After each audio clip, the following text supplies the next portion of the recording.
Hello, in this video I'm gonna show you how you can set a custom keyboard theme on Motorola Edge 50 Pro.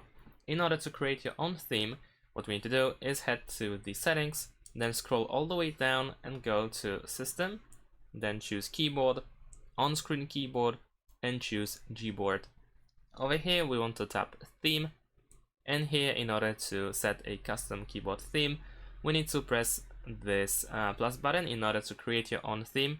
Or actually, if you want to, you can also use one of these presets. If you want to create your own one, then you can tap this plus button over here.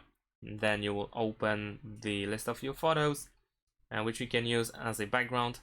So I'm gonna choose my picture. Then you can pinch the scale and drag to reposition. And once you are done with that, tap next. Then we have adjust the brightness option, which is the brightness of the picture. So if you want to make it bright, then you can of course do that. Then press done. Now over here you can enable and disable the key borders, and then press apply. And there we go, we have changed the theme for our keyboard and we have a custom one. Thanks for watching, leave a like and subscribe to my channel, and see you in my next videos.